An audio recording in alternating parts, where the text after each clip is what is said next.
I should stand, because I normally look at the screen instead of the laptop. Whichever you want to do. If you want me to move it forward, I can too.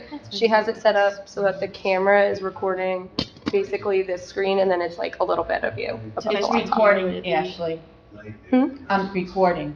Right now? Yes. Oh, okay. If I stand here, would you be able to see me? Yeah. All right. So I'd like to start. I'm Ashley Lusick. I'm the Coalition Coordinator for the Palms and Links Prevention Coalition. Thank you. I'm so glad to be in person again and to have people out. It's really nice, especially after it's been a few years. So I'd like to thank you for being here tonight, and I'd like to first welcome Joanna O'Rourke from up in PC. She will be talking to you about ACEs. Thank you, Ashley.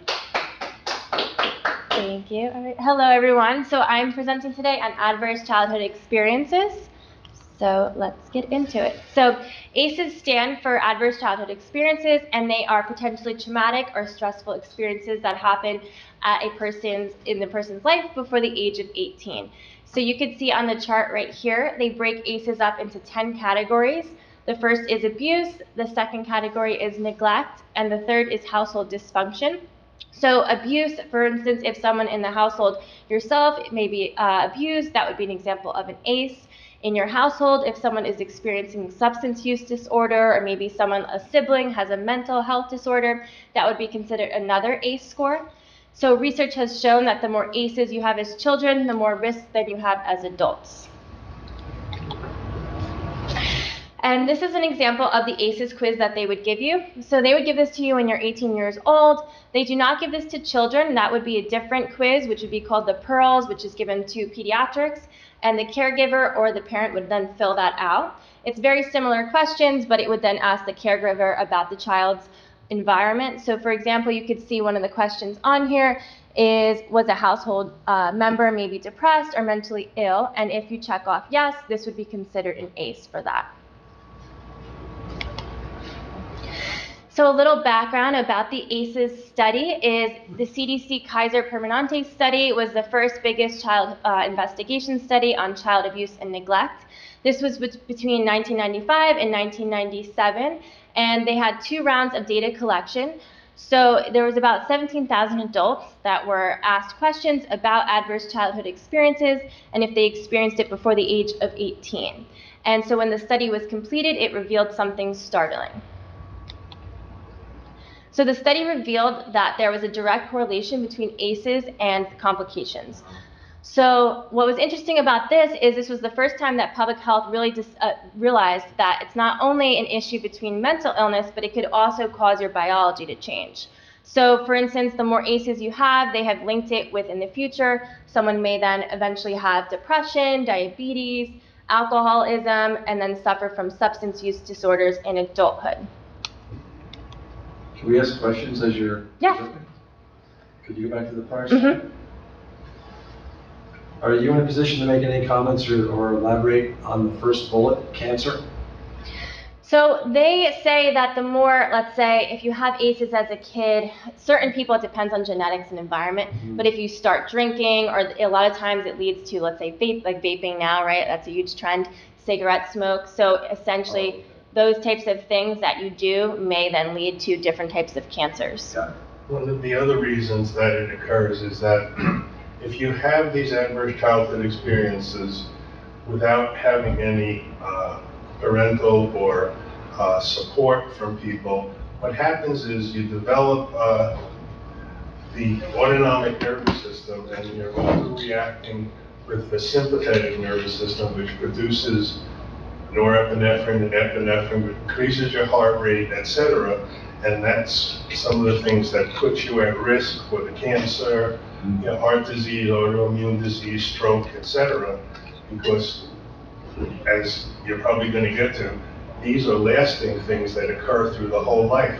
So a child who has been had an ACE at a younger age continues with this mindset through its whole life and through as an adult. So all the preventive measures that he used to keep him or her safe, or to hide, or to fight, flight, freeze, or flee, all those things that you used as a child, that will continue through life, and the autonomic nervous system will just ramp up and tend to cause some of these problems. Yeah, that's true. And that also, so that goes into this one here where they talk about the framework for the ACE study, which they put it into a pyramid. So on the bottom, they say that, so the more adverse childhood experiences you have, these are the things that can occur if you don't address it, young on, which we'll get into. So some of the things are disrupted neurodevelopment. They could have social anxiety, different, difficulty in school. It could then lead to disease, disability, and death, which then could ultimately lead to a shorter lifespan. And 67% of the population has at least one ACE, so it's very common, and it's not that it's a bad thing, it's just that we need to address it at a young age before it becomes something in the future. So there are 10 types of childhood trauma that they measure in the ACE study. 5 are personal and 5 belong to the house.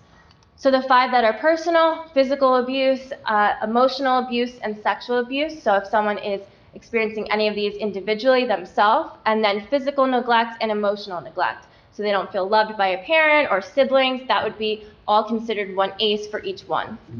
5 are then in the household. So for example, maybe a sibling has a mental illness, a mother that is a victim of domestic violence, maybe a parent is divorced, separated, or you lost a parent through separation, or maybe a parent passed away. Maybe someone in the family has been to jail or is in prison currently. And then also if you have a parent or a sibling that is battling a substance misuse disorder.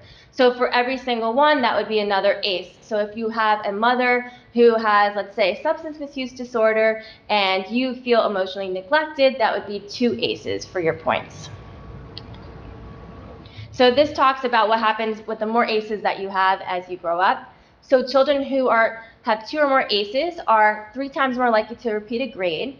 They have a 40% increase for autoimmune diseases, and they are 5 times more likely to have emotional, behavioral, or developmental concerns such as ADHD and trouble learning in school.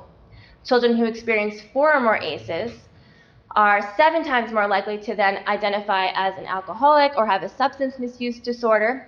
They are 4 times more likely to develop lung disease, which could be from excessive smoking at a young age leading into adulthood. They're 5 times more likely to have depression and Alzheimer's, and 17 times more likely to attempt suicide compared to someone that doesn't have any ACEs. And then children who experience 6 or more ACEs have a shortened lifespan by 20 years. And girls are 50% more likely than boys to have experienced 5 or more ACEs. This can be for many things, but obviously sexual abuse is a main thing that happens, so that's why that could be one of the ACEs for more children and for girls. So there's a lot of things that we can help to prevent ACEs. So this is developed by the CDC technical package, and they talk about all the things that you can address it at an early age.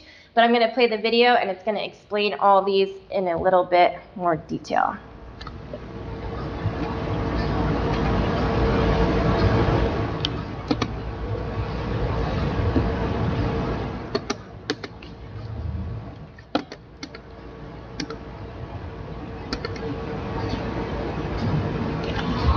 Hi, this is my neighborhood. I grew up in this building.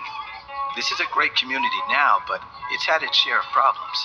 When I was a kid, our community had high unemployment, a lack of resources for families, and lots of kids hanging out with no adult supervision.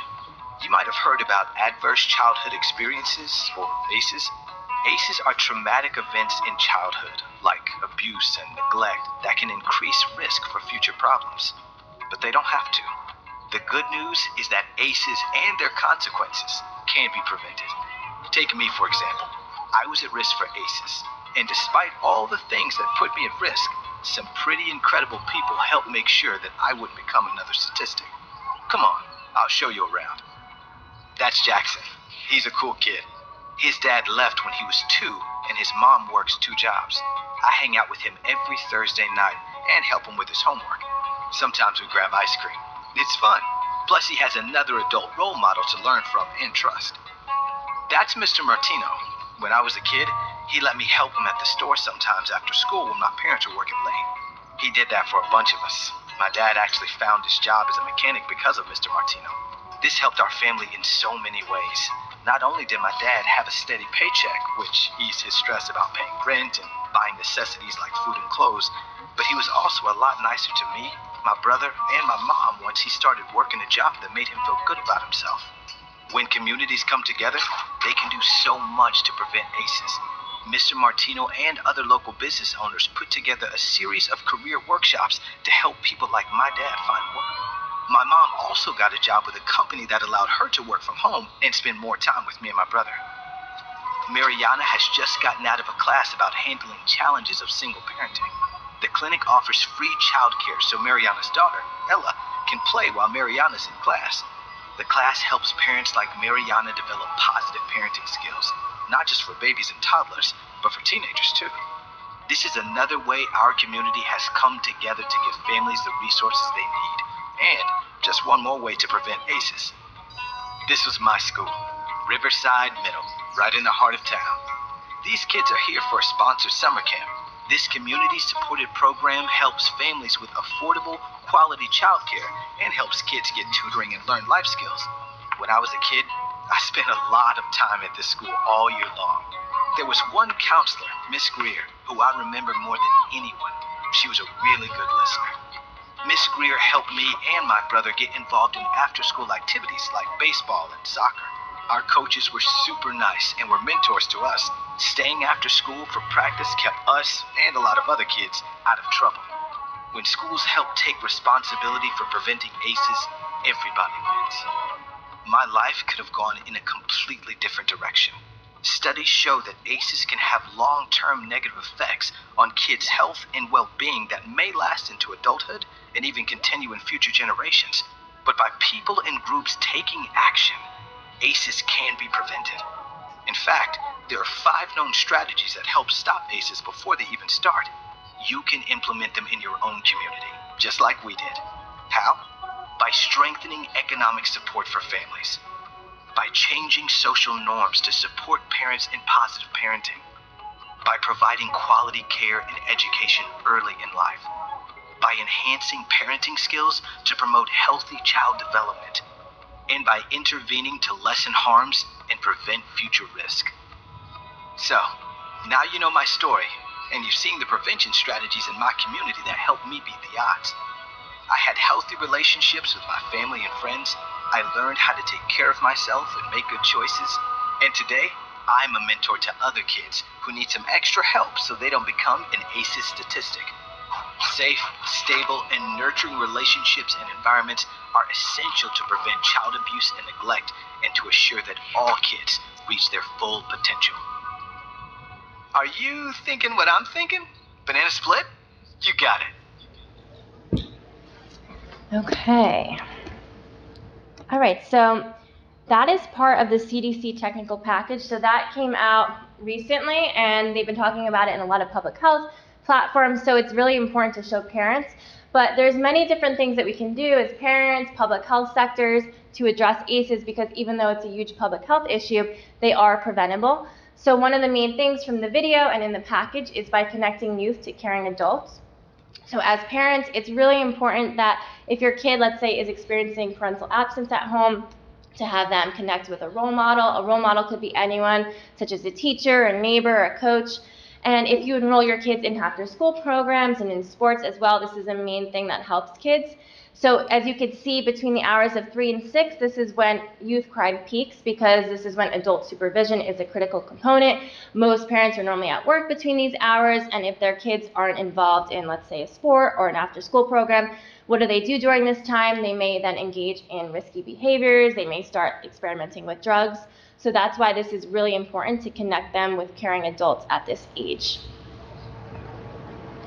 And then they also talked about intervening to lessen harms and prevent future risk.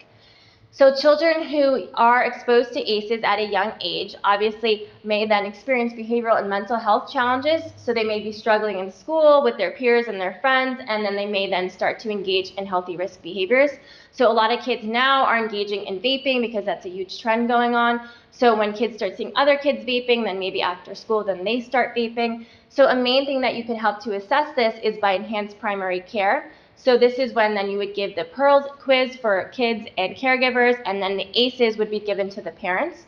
So for instance, for adults, These assessments would then be used to identify if they have a history of ACE exposure and figuring that out in the household. And then for the children, they would then give this ACE quiz to the parents and they would fill it out to see if their kid is at risk. So if they know that their kid is at risk for ACEs, they would then use the CDC package that could help this in the future. So as parents, there's many things you can do, and in this package it talks about early childhood home visitation, high quality child care, and different types of programs like they talked about. A main thing I know in Bergen County, and they're doing it in Passaic County, is the Strengthening Families program. So this is about, they have a 6-week and a 14-week program where they connect youth and parents to different, like they talk about social networking and all social media things to help with kids that are seeing going on. Like, for instance, all the algorithms on TikTok, they may go on and see this stuff, so then kids start engaging in all these different behaviors. They want to make sure that they connect the family with the kids. A lot of children that they're seeing have issues with, let's say, peers in school, and so they want to help that. And another thing is by connecting youth to caring adults and activities that we talked about, so making sure that they are involved in after-school programs and sports as well. So there are many things that parents can do to help assess ACEs, and then public health as well. They can use the CDC guideline package. You go on their website, it's under the violence section. So you go under that tab, and then you could download it. I think it's about 10 pages long. So I'll now leave it open for any questions on ACEs. It's a lot of information condensed. I don't have a question, but I have an addition. Yes. The reason that this ACE study is so striking and so important is that it was done in California by mostly middle upper class, mostly white people who had insurance, who were educated. So it shows that the lifelong health risks occur in any class, and this is not just a lower class, different minority type of thing, and that it's really something that occurs throughout our population. And so we can't just say because you live up there or whatever that, okay, that's, you're safe, because it absolutely positively is not. Because I think if you look at all the ACEs, obviously the abuse and things like that are terrible, but as I was saying, the most terrible thing I think is emotional neglect, because it is nondescript. It doesn't come up in a child's life. It doesn't, if a child can go to counseling and have many problems, the counselor is going to say, did anything happen to you? And that's not going to come up in a child's mind, that it was never validated, even as an adult. And so these things continue on throughout life. It was a very good presentation. I liked it. Thank you. You did a good job. Thank you. And it's true, because when I first came up with it, we looked at this, I gave the ACEs quiz to my dad because he grew up in a very similar environment with his parents had substance use problems and a lot of stuff happened in the house. But he grew up and he became a state trooper, and he went totally, we were just talking about this opposite direction. And he said, it's because he was loved. So even though there was a lot of issues going on, he felt loved and stuff. So that is a major thing, the not feeling loved and neglect.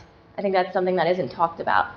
Because if you look at how many people are divorced now, and then there's other ACEs that can go with that. So a significant number of people have 1, 2, 3, or 4 ACEs, but not all of them go into having these problems because there was possibly somebody in their family, there was a divorce, but it wasn't, people to talk to, they were relatives and family members. So it's really the lack of support during the time of the ACEs that is what causes the problem, and the child develops these preventive mechanisms to protect itself, fight, flight, flee, or freeze, and continues that through the rest of its life, never knowing why, especially with emotional neglect.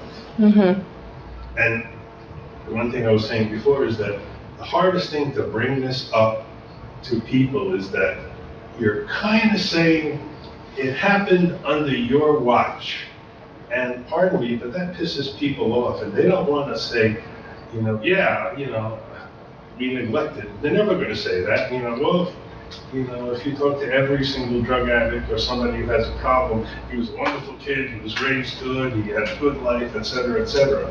nobody wants to talk about that. So there's also a negativism when you bring this up. Not my child, not me, I was a good parent. So it's hard to get it across, but it is the basis of a lot of things. And it's true, because I think if parents are aware of it, then they can, because a lot of kids, I know when we go into the schools, I work with a youth group, and so they're all very anti-vaping, and they're all signed up for after-school programs and sports. They are enrolled in everything, and then their friends that do have problems and they're smoking, a lot of them are using marijuana now, they don't have anything after school. So they're hanging out, they're going out with their friends, and they're doing that, so it's like lack of adult supervision at that time. So if you know that you're not going to be around, that's why this CDC package is really good for parents. That's good. Yeah.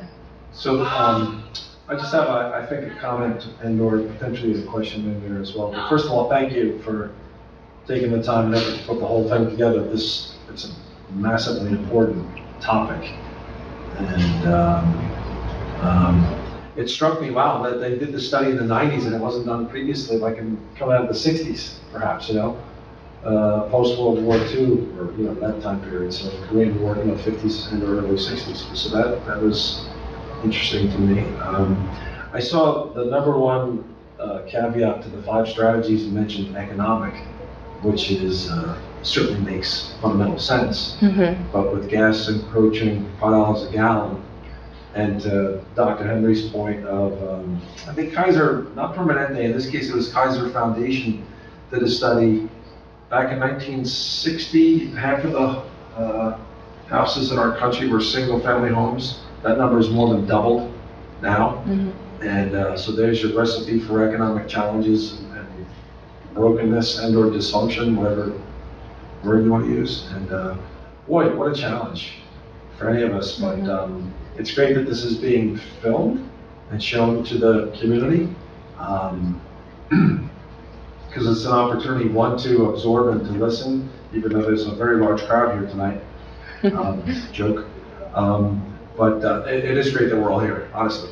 But it's an opportunity to, for some folks to perhaps talk about this topic and gain strength from this group that's here to have a conversation about the topic, because at some form there's any of those caveats that you put up on the prior slides, prior to the 5 winning strategies.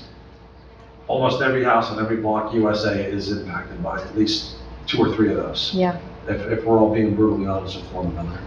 And because human beings do yearn for 2 very succinct needs in this world: love and security. If the roof leaks, or the mom and dad are not there, there's no food, or the door's not locked, or whatever the case may be, it's the heightened anxiety takes off, and then it's off to the aces races, right? So your presentation, your ability to put this together tonight, and your presentation is phenomenal, hugely important. It really is. And keep on presenting it. Keep on presenting, put it out as much as you can. Local. I think every town has a local newspaper. It should be in every town's local newspaper. You probably do that. And just keep beating the drum. What you do with UP, and then the coalition, honestly, with Elizabeth and the township here, is phenomenal. It's proactive to ultimately save lives, increase mental health and well-being. It's so vitally, critically important, particularly now in this challenging time frame. My motto has always been, in the past 50 years, is that if you can help one person, then you're doing something good. So, if you can help one person in this huge crowd, that's great. But anytime, the more people that see it, the more people, it has to be said more and more and more and more and more.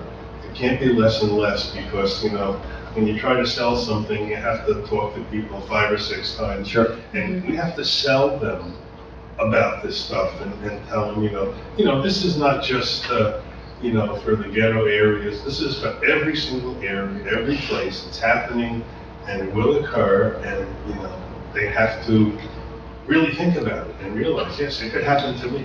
Mm-hmm. Everybody says, no, it can't, but it can. Yeah, it doesn't discriminate. It's a great catchphrase. It's a great acronym, ACEs. It's so easy to remember. And,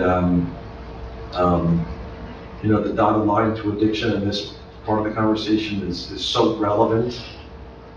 So it's so critical that you guys are doing this time. It's really terrific. Thanks for putting on. I don't think I have too much of a question in there, but just wanted to articulate a few thoughts passionately and say thank you. I think it's just so important what you collectively put together here. Thank you. Really appreciate it. Thank you for your feedback. So I think that's it. Yeah. Well, another round of applause for Joanna. Thank you. Thank you, Joanna. And again, she's a youth prevention specialist with us at PC. I can share her information if anybody's looking for more info on ACEs or has any other questions you think of later. So next up, I am going to have Jessica Stewart from Prevention Links present to you on Parents Who Host Lose the Most. And welcome, Jessica. Good evening, everybody. As Ashley said, I'm Jessica Stewart. I'm from Prevention Links, which is a substance abuse prevention agency in Union County, and I'm the prevention supervisor there. So today we're going to give a little background just on alcohol use, specifically to youth, and then talk about parents who host lose the most. So alcohol use disorder, or AUD, is a chronic relapsing brain disorder characterized by an impaired ability to stop or control alcohol use despite adverse social, occupational, or health consequences, and this can range from mild to severe. According to the National Survey on Drug Use and Health in 2019, 14.5 million people ages 12 and older had an alcohol use disorder. In this chart, you'll see, looking at 2016 to 2019 of alcohol use disorder by different age ranges. So over all the way to the left side is 12 to 17, and over 400,000 people in each of those years, ages 12 to 17, had an alcohol use disorder. So not legally allowed to drink, but have been drinking so much that they have an alcohol use disorder. And then even the middle column, which has the most people, over 3 million for each of those years, is 18 to 25. So some of those people also are not legally even able to drink alcohol, but have an alcohol use disorder. Alcohol is a larger cause of death than drug overdoses in the United States. It's estimated 95,000 people will die every year from alcohol-related causes, making alcohol the third leading preventable cause of death in the United States. And just in 2020, there were over 11,000 people that were killed in alcohol-impaired driving crashes, which is actually a 14% increase from 2018, which could be contributed to COVID, people being home and drinking and then going out for car rides. Every day, about 32 people in the United States we know die from drunk driving crashes. That's about one person every 45 minutes. On this slide, we're looking at alcohol-induced deaths. So the really tiny dotted lines is 25 to 44 years old. The solid line is 45 to 64, and then the bigger dotted line is over 65. And you can just see how it's increased from 1999 up to 2017, that deaths have increased due to alcohol. This chart's looking more specifically at death rates for chronic liver disease or cirrhosis by sex and age. So in the middle, you'll notice the highest bars, and that's for men from 25 to over 65, you'll see are significantly higher than women who are suffering from chronic liver disease and cirrhosis.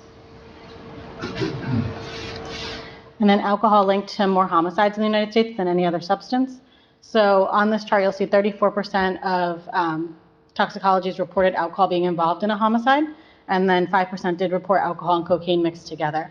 So they're significantly higher than just cocaine or any opioids when being linked to homicides. And studies have also found links between alcohol use and domestic violence. So if somebody's drinking, they may, become angrier, they may become more violent, and they may take it out on somebody who their close loved ones or who they're with. We know that alcohol-related ER visits soared, especially back between 2006 and 2014 for women. It was an increase by 47%, which translates to an average annual increase of 210,000 alcohol-related emergency department visits. Then if you look at the economic cost of alcohol use, so on this chart, it'll show you the biggest one, the red one, is productivity. Then you have health, crime, law enforcement, and criminal justice, research and development, fires, public assistance and social services, and then traffic collisions. And the cost of excessive alcohol use in the United States reached $249 billion back in 2010, which averages about $2.05 per drink. And most of these costs were due to binge drinking. For economic costs continued for binge drinking, we know 1 in 6 people do binge drink, And that's when a man will consume 5 or more drinks and a woman consumes 4 or more drinks in 2 hours. So they're drinking too quickly for their body to actually get rid of the alcohol, and then they'll start to experience the symptoms of being drunk. And then more specifically, alcohol cost in New Jersey, it's over $6 billion here in New Jersey. That's about $702 a person, or $1.70 per drink. For underage. Can you go back to that slide for a second? Yeah. Can you repeat that one more time, what you just said? So alcohol cost in New Jersey specifically is over $6 billion, and that's about $702 a person, or 1.70 cents a drink. What is that? So over 6 billion, so more specifically, that's all New Jerseyans, that's the market, or is that the economic cost? So That was just in 2010? yeah, so the CDC does update it. If you go on their website, it says updated in 2022. That's the most recent they have.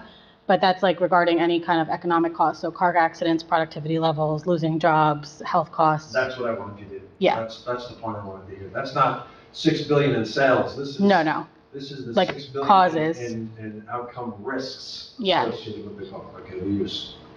Thank you. No problem. We know that alcohol is the most commonly used and abused drug among youth in the United States. Excessive drinking is responsible for more than 4,300 deaths among underage youth every year. And binge drinking, so the National Survey on Drug Use and Health back in 2019 reported that 4.2 million people from ages 12 to 20 reported binge drinking in the past month. So again, people who are not legally allowed to even purchase alcohol. And for adults who had taken their first drink of alcohol before the age of 15, they were 6.5 times more likely to experience an alcohol use disorder than somebody who did not start drinking before the age of 21. And then another 2019 survey found that among high school students during the past 30 days, they reported 29% of them drinking alcohol, at least some amount of it. 14% reported binge drinking, 5% drove after drinking alcohol, and 17% rode with a driver who had been drinking alcohol, which is a scary thought because they're young and they're inexperienced drivers, and then you're mixing alcohol as well. And then the 17% of them getting into a car with somebody else who's been drinking, they obviously do not feel comfortable enough, saying no to that person or getting another ride, calling a parent, whatever it may be. Then just some problems that somebody who underage drinks that youth may experience. So school problems, we know higher rates of absences or lower grades. You have physical problems such as hangovers or illnesses, getting arrested for driving or physically hurting somebody while drunk, physical and sexual violence, increased risks for suicide or homicide, just unintentional injuries, burns, falls, drowning, car accidents, memory problems, or alcohol poisoning.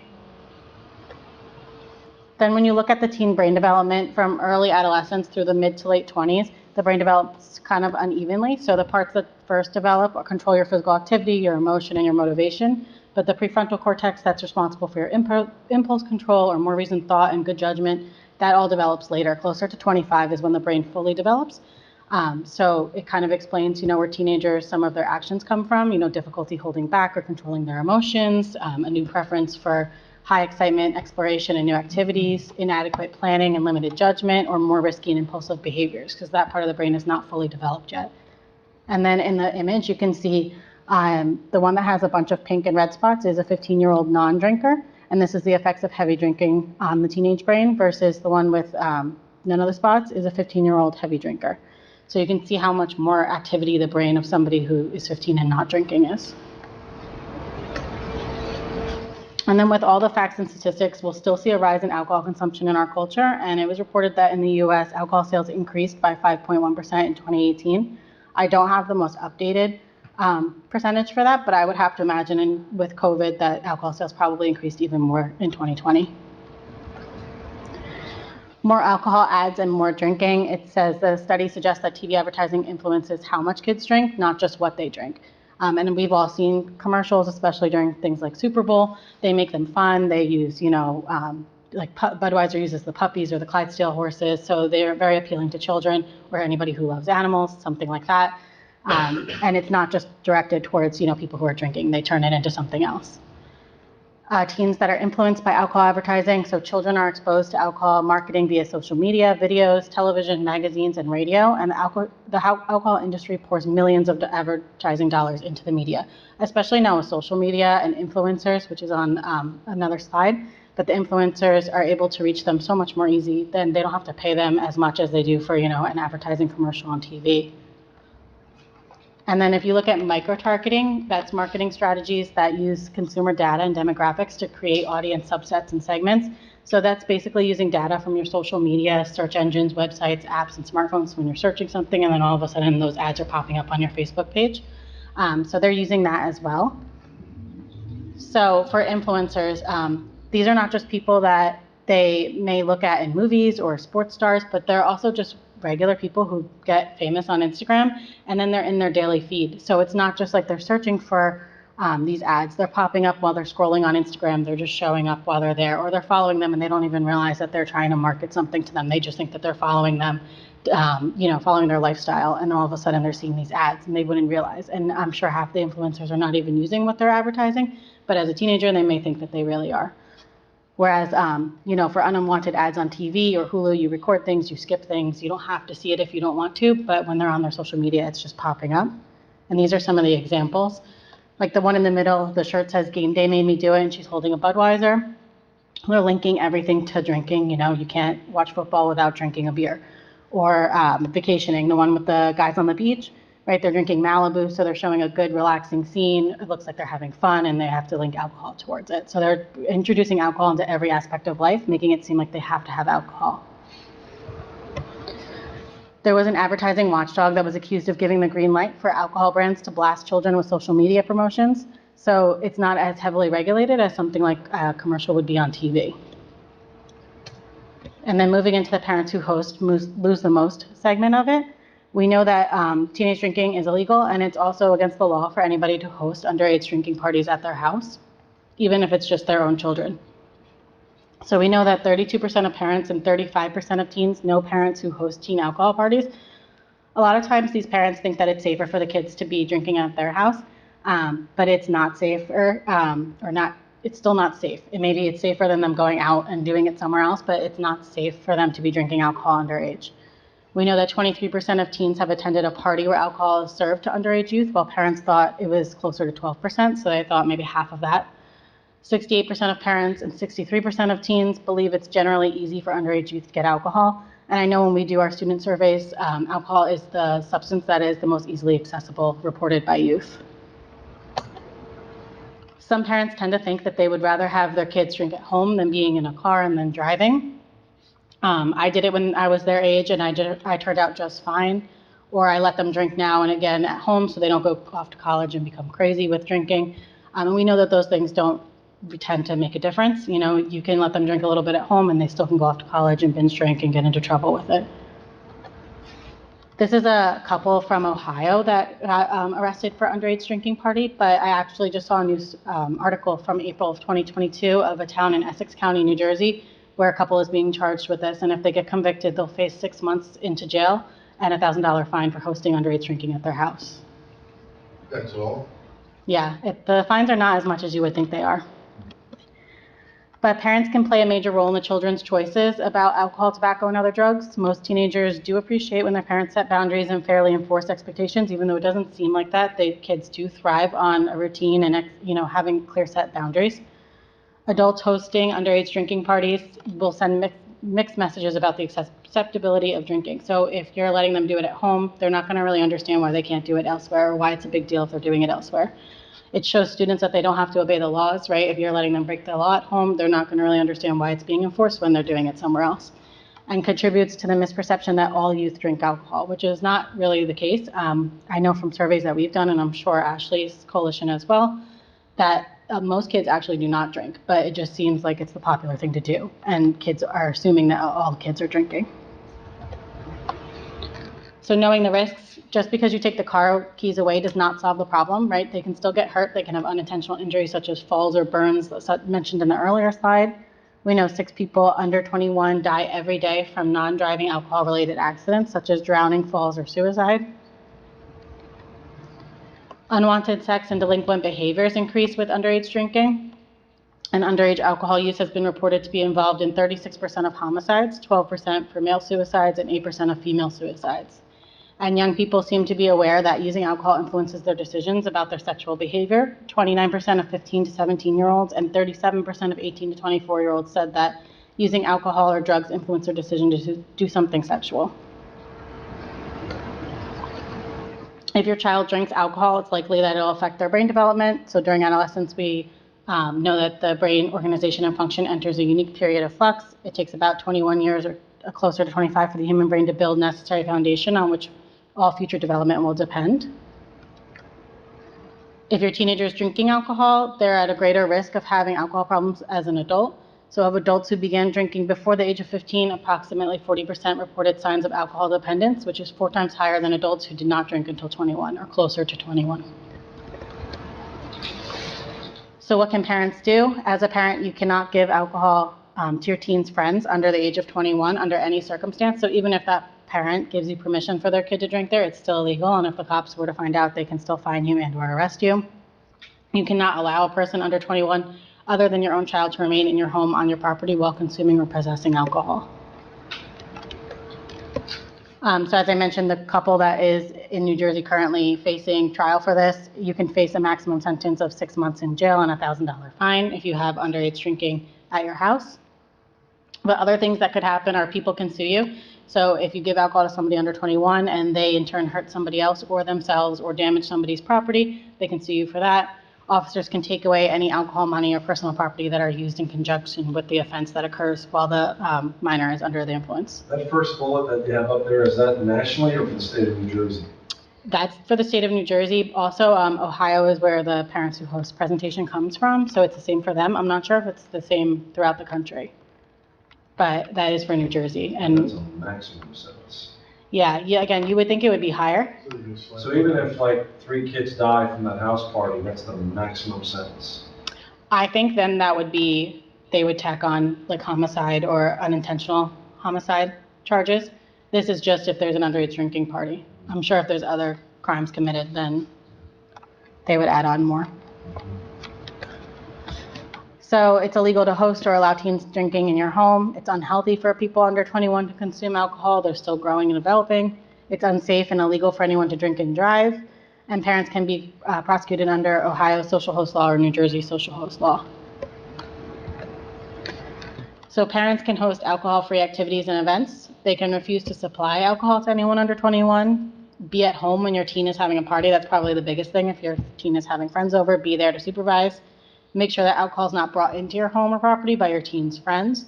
Talk to other parents about not providing alcohol at other events when your child will be attending.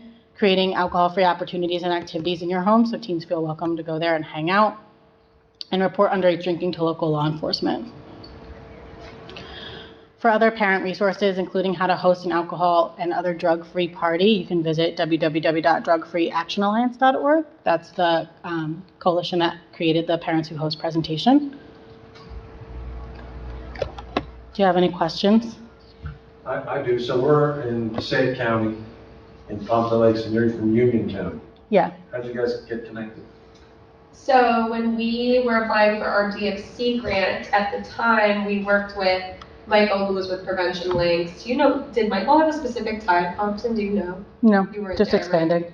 Yeah, they were just expanding. And I don't think Up in PC was running at that time, because we're in almost year 8. I don't think Up in PC was there yet. So Passaic County didn't have what Union County had in place already. So we worked with them, and they were our technical assistant that got us up and running with our DFC grant. Oh, okay, that's good. Yeah. An interesting thing you were showing about the brain, how it develops and how it's not developed. And it's very interesting, you can see it in young children where up until 5 or 6, a child will run up to their parents, grandparents, or whatever, put their arms around their neck, give them a kiss on the lips. They have no concerns, no worries about things. But when you start to get to the age of like 6 or 7, the amygdala comes in, and that's the emotional area of the brain that controls the emotions. So if you notice a child up until the age of 5 or so, And then you see them a year or two later, they will come up to you and give you their cheek.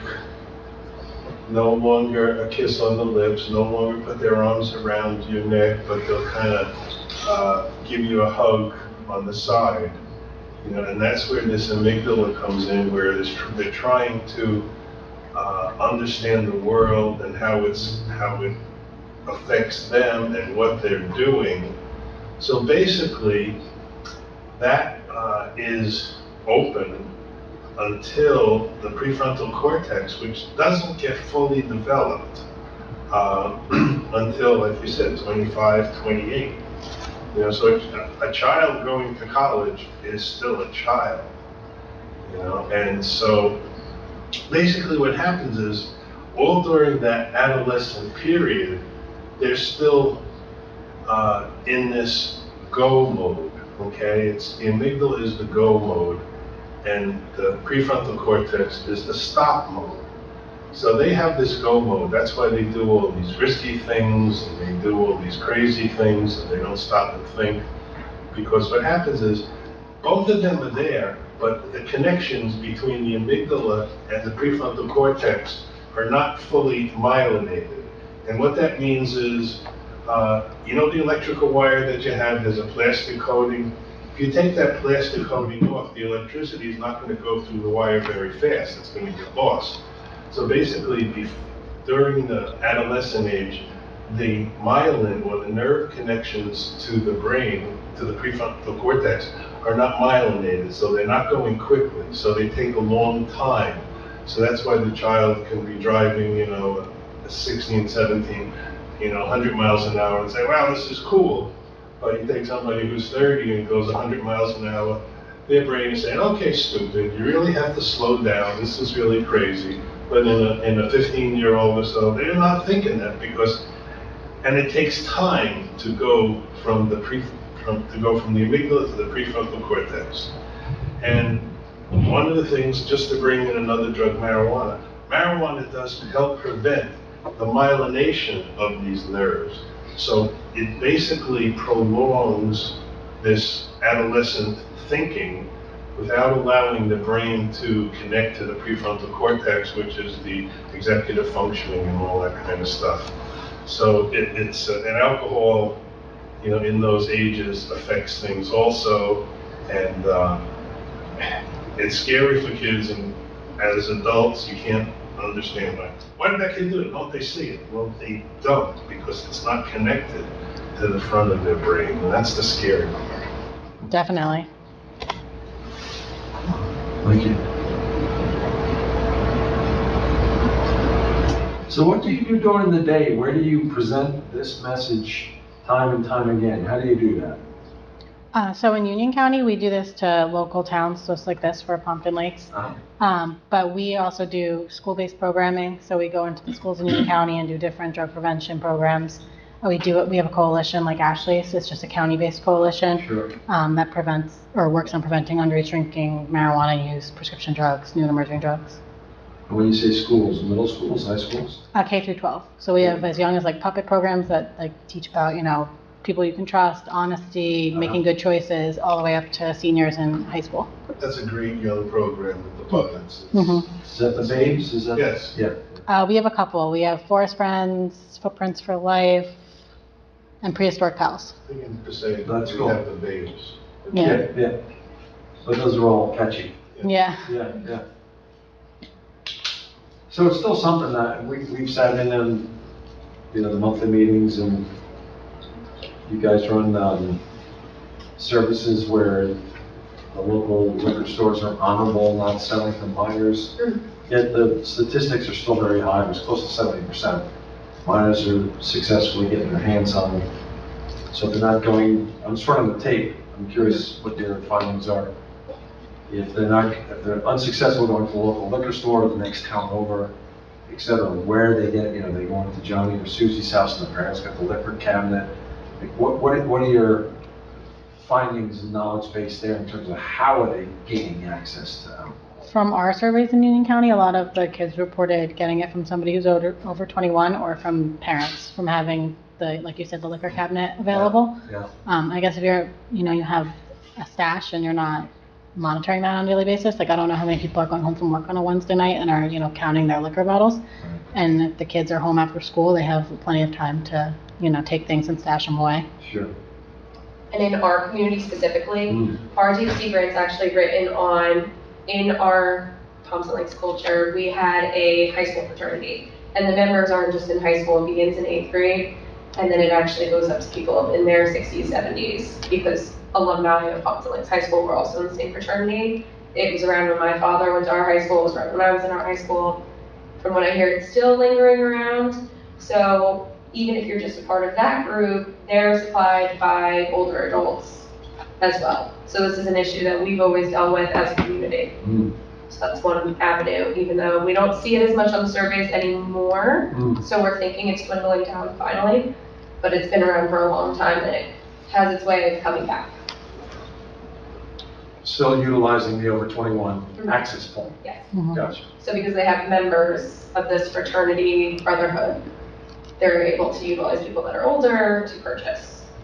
And unfortunately, that's going to lead down to the marijuana usage, Yeah. et cetera, et cetera. There's also websites too, was it Drizzly delivers alcohol, and unless the driver is checking the age, all they have to do is put in their birthday. It says, are you over 21? They put yes, their birthday, or whatever year it is, and then they can order alcohol and it is sent. And we have a presentation on alcohol advertisements, and actually one of the YouTube videos that was used during it, the advertisements that pop up during that, it popped up with an ad for Drizzly for alcohol delivery during like an alcohol prevention. So I could be, They deliver within an hour too. Yeah. so I can be 10, utilize that website, lie about my date of birth, and have booze delivered to the front door. Ideally, the driver would not leave alcohol if you open the door at 10 years old, but if an 18 or 19-year-old's doing it, or even a 17-year-old that looks a little older, if they're not checking the ID as the driver, it's all up to that. Is that national? Is that like a Instacart type thing? Yeah. So that's national. I think in the states where marijuana is legalized, they're also doing it for that now as well. I don't know if that's here yet because it's just legalized, but I think that huge with like COVID too, because Yeah. everyone was getting liquor delivered. yeah. So running the tape all the way through, your dad's a state trooper. Yeah. God bless him and thank him for doing that. It's a huge deal. But in today's marketplace, somebody can gain access, has access to a website for alcohol and or Right. marijuana. You can have it delivered to the door via minor. And that deliverable can be delivered by a minor, right? Because that person's working and they're not in a position to card somebody with authority. You have to be 18 to deliver alcohol, don't you? To be a bartender? I believe so. Yeah, you have to be But the 18. driver, in this case, the Instacart, what is it called? Frizzy? Drizzly? Drizzle. He's serving it, so to speak, so I would think he has to be. I would believe Does that so. person have to be 21 to drive/serve? I don't think so. I think just 18. Wow. But it's kind of like a DoorDash. And DoorDash, same thing. You can order alcohol on DoorDash, depending. So they have access, and they're getting cell phones so much younger, and not like the flip phones that just text or call. They're getting the iPhones, and they have internet access. You just go to the door and say, Mom, the liquor delivery is here. Want me to give the credit card? Okay. Yeah. And I'm not sure with COVID, I don't know if Drizzly is specifically or other delivery service are checking, but like DoorDash did like the no contact delivery for food. I'm not sure if for alcohol they have to check, but if that's something too, they may not be. Sure, all the kids know. Yeah, I'm sure they do. Wow. Thank you for that education. Scary. All right, so we have any other questions for Jessica? Jessica, that was great. Thank you so much. Thank you. Thank you so much. And thank you all for being here tonight. And thank you to our presenters, Joanna and Jessica. If anyone thinks of any other questions, feel free to reach out to my email, coordinator@thompsonlakes-nj.gov, and I can connect you with both of these lovely presenters. Thank you. Thank you for coming. And feel free to stay after and ask any questions. We can end our presentation recording here.